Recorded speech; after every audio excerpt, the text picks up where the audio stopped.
مشاهدينا في كل مكان، طبتم أوقاتنا أينما كنتم بكل خير. نشرة الأخبار نقدمها لكم من الفضائية الإريترية، نستهلها بالعناوين.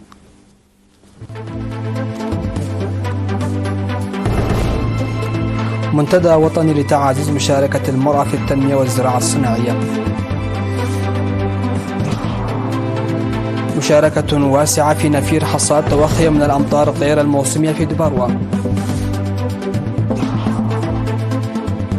تنظيم ندوة عن إدارة الموارد الطبيعية في هيكوتا.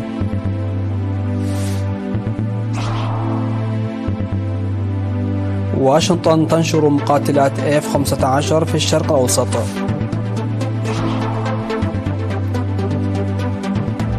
بوتين يقترح إمكانية إجراء مناورات عسكرية مع كوريا الشمالية. وإجلاء الآلاف في كاليفورنيا بسبب حرائق الغابات. أهلا بكم إلى تفاصيل النشرة. عقد يوم أمس 7 نوفمبر في العاصمة أسمرة منتدى وطني لتعزيز مشاركة المرأة في التنمية والزراعة الصناعية بتعاون وزارة الزراعة مع الاتحاد الوطني للمرأة الإريترية تحت شعار مشاركة المرأة الواعدة لإنجاح التنمية الزراعية.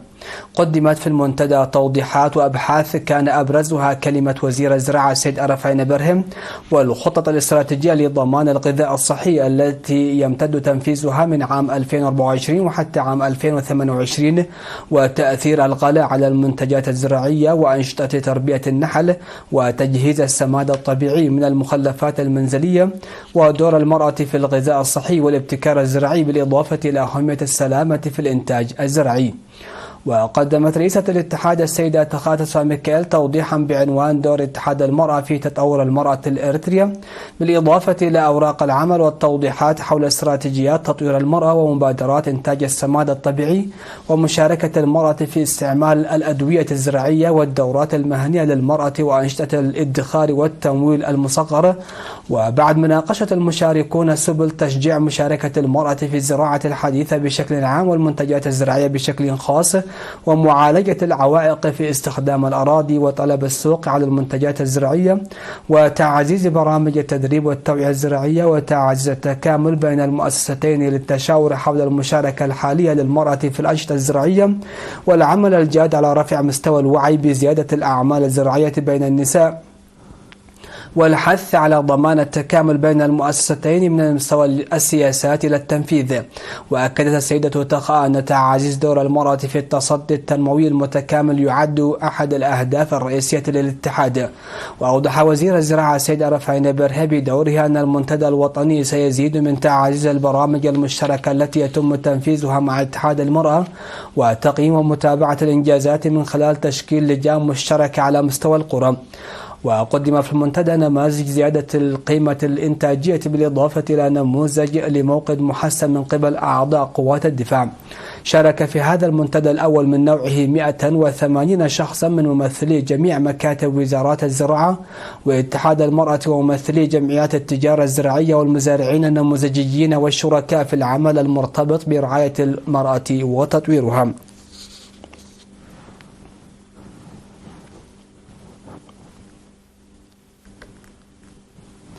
عقدت إدارة الإقليم الأوسط بالتعاون مع مفوضية الثقافة والريادة ورشة عمل يوم 7 نوفمبر في أسمر حول مضمون وأهمية التراث الثقافي المادي وغير المادي.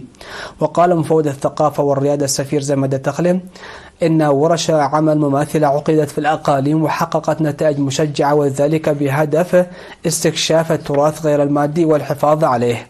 وقدم عضو مفوضية الثقافة والريادة الدكتور صقاي مدين والسيد مهاد سليمان ورقة عمل حول أهمية التراث والحفاظ عليه وكذلك مفهوم التراث الثقافي غير المادي. وأوضح المشاركون الأضرار الكبيرة التي تلحق بتراثنا، داعين إلى عقد مثل هذه الندوات التنويرية والتوعوية في جميع المديريات وإقامة متحف إقليمي والاهتمام بحماية الآثار. وذكر حاكم الإقليم الأوسط السيد فساهي حيلي أهمية ورشة العمل مشيدا بمبادرة المنظمين. وتم في ختام الورشة المنظمة باسم إدارة الإقليم الأوسط تكريم المنتخب الوطني للدراجات الفائز ببطولة أفريقيا 2024.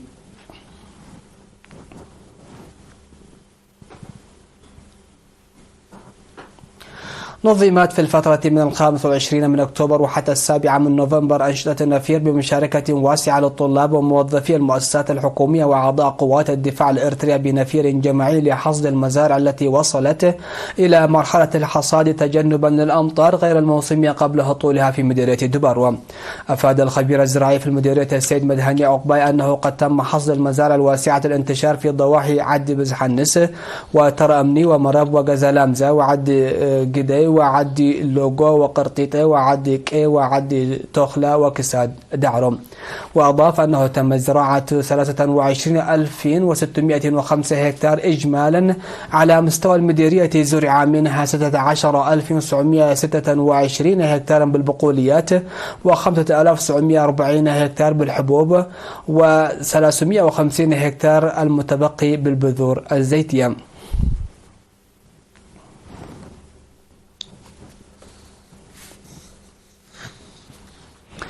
عقد مكتب الجبهة الشعبية الديمقراطية والعدالة في الإقليم الجنوبي سيمينارا في دك أمحر يوم 6 من نوفمبر حول دور تنظيمات الجبهة الشعبية في التنمية. وأوضحت سكرتير الجبهة في الإقليم السيدة أمة نوغوسا لممثلي الشعب وقادة المجموعات والجهات الأخرى الأوضاع في البلاد وسير برامج التنمية، ودعا المشاركون لحل مصاعب المواصلات والطاقة المنزلية. كما عقد مسؤول الشؤون السياسية في الجبهة الشعبية للديمقراطية والعدالة في الإقليم الجنوبي السيد إدريس علي سيمينارا ممثلا للعمال المدنيين ومسؤولي المؤسسات الحكومية.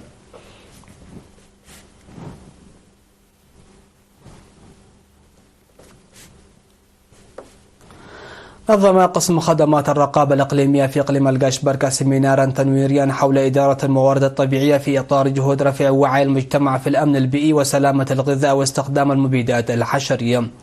وأوضح مسؤول مراقبة الموارد الطبيعية السيد حاغوس جيلاي في السيمينار الذي شارك فيه ممثلي المزارعين وإدارات 12 ضاحية أن الموارد الطبيعية تتضرر بسبب الاستخدام غير الرشيد مما يؤدي إلى آثار سلبية على الإنسان والحيوان. وقال إن السيمينار يهدف إلى تصحيح أوجه القصور الموجودة في استخدام الموارد الطبيعية. وذكر خبير مراقبة الموارد الطبيعية السيد فسهز البروخ أنه يجب على المزارعين إلى اهتمام كبير للموارد الطبيعية في المنطقة التي يمارسون فيها الأنشطة الزراعية. وحث خبير سلطة الغابات والحياة البرية السيد مهنشو غيتوم المشاركين على العمل الدؤوب للحفاظ على بيئتهم، حيث أن ارتفاع معدلات إزالة الغابات وحرائق الغابات يضر بموارد الأشجار والحياة البرية ويسبب أضرارا جسيمة للإنسان والحيوان والبيئة. وقال مدير مديرية هيكوتا السيد شيخ الدين صالح أن الحفاظ على الموارد الطبيعية ومعاقبة مدمريها ليس مهمة متروكة لقطاعات معينة من المجتمع والهيئات الحكومية وحدها.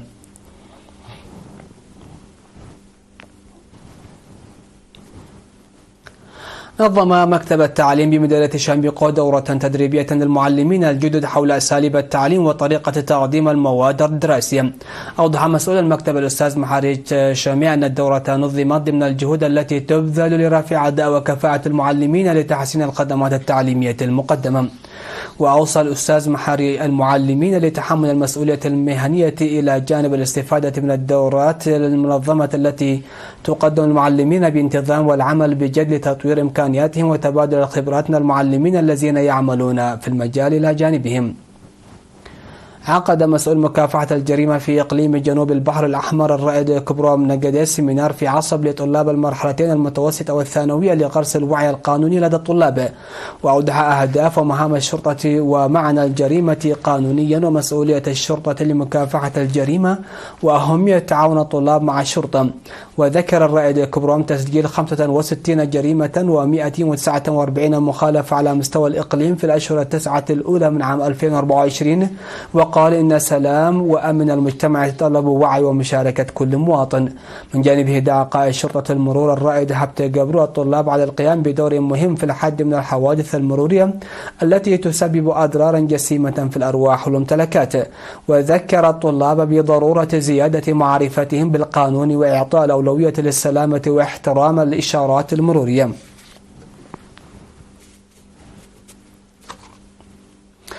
مشاهدينا فاصل قصير من ثم نعود لنوافيكم بالأنباء على الصعيد العالمي.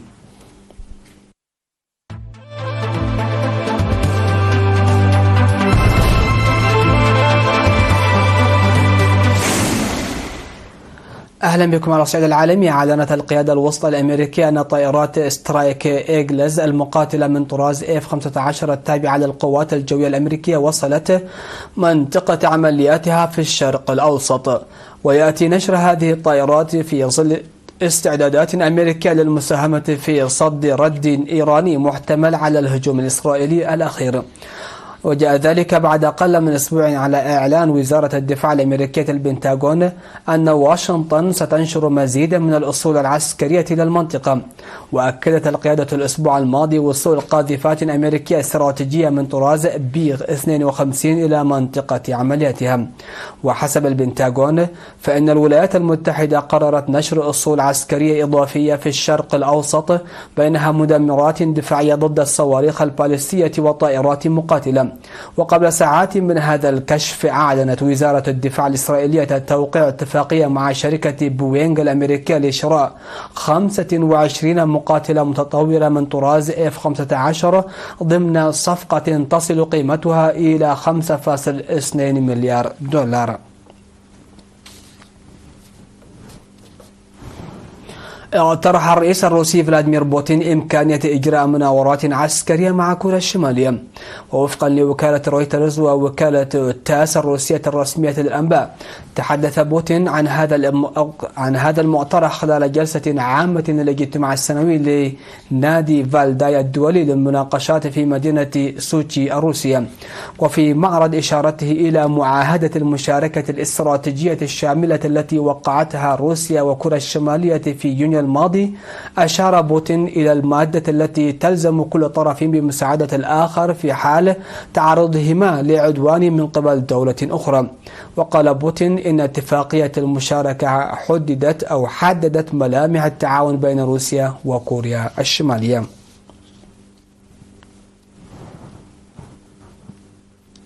قالت السلطات بجنوب كاليفورنيا في الولايات المتحدة إنها أصدرت أوامر إجلاء لآلاف الأشخاص لأن حرائق الغابات التي تنتشر بسرعة تطوق العديد من المنازل. كما أصدرت الهيئة الوطنية للأرصاد الجوية تحذيرا باللون الأحمر ووصفت فيه الوضع بأنه خطير جدا. وقالت إدارة الإطفاء في مقاطعة فينتورا بشمال غرب لوس أنجلوس إن حرائق الغابات انتشرت على مساحة 14,000 فدان، وإنها كلفت ما لا يقل عن 800 رجل إطفاء بالتعامل معها. وأضافت أنها طلبت طائرات الهليكوبتر إضافية للمساعدة في جهود السيطرة على الموقف. وقال حاكم ولاية كاليفورنيا جافين نيوسوم إن السلطات اضطرت لإصدار أوامر إجلاء لأكثر من 10,000 شخص بسبب حرائق الغابات التي هددت 3,500 مبنى.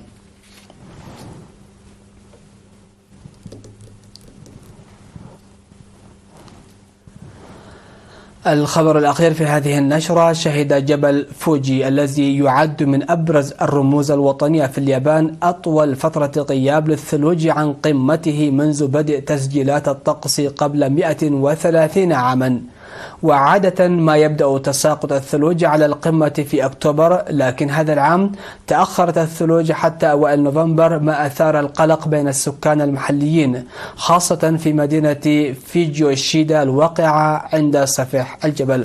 والتغيرات المناخية هي من بين العوامل التي ساهمت في تأخر الثلوج هذا العام، حيث قال توموكي تاناكا الباحث في مكتب الإرصاد الجوي بالقرب من الجبل إن الاحترار غير الموسمي قد أسهم بشكل كبير في هذه الظاهرة.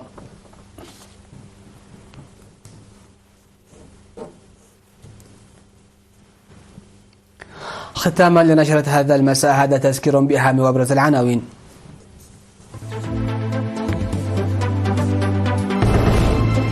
منتدى وطني لتعزيز مشاركة المرأة في التنمية والزراعة الصناعية.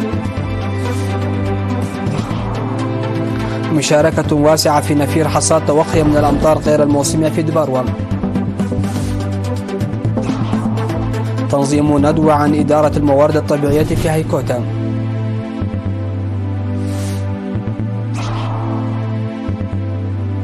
واشنطن تنشر مقاتلات F-15 في الشرق الأوسط. بوتين يقترح إمكانية إجراء مناورات عسكرية مع كوريا الشمالية.